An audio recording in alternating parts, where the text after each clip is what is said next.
कृष्ण कन्हैया को कहते हैं लड्डू गोपाल। कैसे पड़ा ये नाम, इसके पीछे है एक कहानी।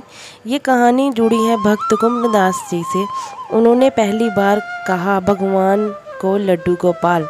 आगरा ब्रज भूमि में बहुत समय पहले श्री कृष्ण के परम भक्त रहते थे।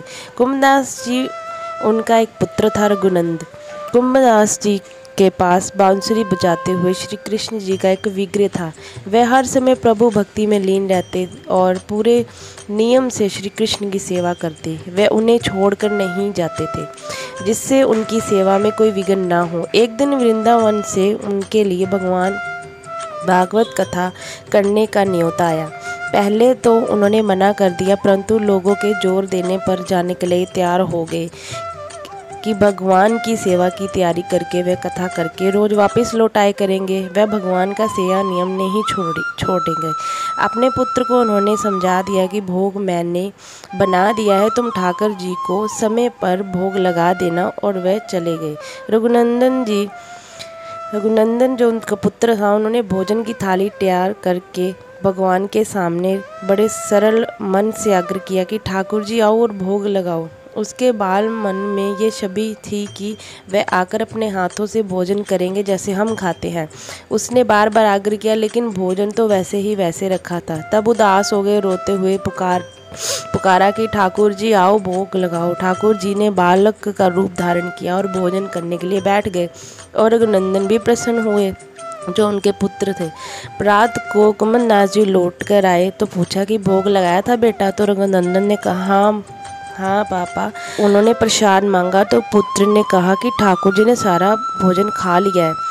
उन्होंने सोचा बच्चे को भूख लगी हो तो उन्हें खुद ही खा लिया होगा। अब तो ये रोज का नियम हो गया कि कुंभदास जी भोजन की थाली लगाकर जाते और रघुनंदन ठाकुर जी को भोग लगाते। जब प्रसाद मांगते तो वह जवाब यही मिलता कि वो तो सारा खाना खा गए। कुंभदास जी को अब लगने लगा कि पुत्र झूठ बोल रहा है, लेकिन क्यों बोल रहा है ये नहीं पता। उन्होंने उस दिन लड्डू बनाकर थाली में सजा दिए और छुपकर देखने लगे कि बच्चे क्या करता है। रघुनंदन के रोज की तरह ठाकुर जी को पुकारा और ठाकुर जी बालक के रूप में प्रकट हो लड्डू खाने के लिए आए।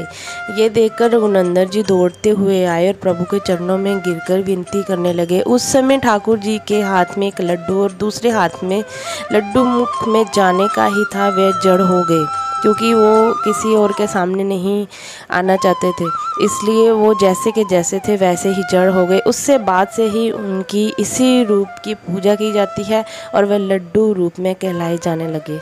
राधे राधे। आप सभी को पता लग गया होगा कि हम भगवान कृष्ण जी को लड्डू का रूप कैसे पड़ा और किस तरह देखो भगवान हमारे भाव के भूखे होते हैं। उनको कोई लेना देना नहीं होता हम कैसे क्या कर रहे हैं। जिस छवि में आप उनको पूजा करते हो उसी छवि में आपको वो दर्शन देंगे। आपको अगर ये कहानी अच्छी लगी तो कृपया लाइक शेयर एंड कमेंट ज़रूर करें, क्योंकि आपके कमेंट से ही हम प्रोत्साहित होते हैं और नई नई कहानी आपके लिए मैं कोशिश करूँगी और नई नई कहानी लेके आऊँ। राधे राधे।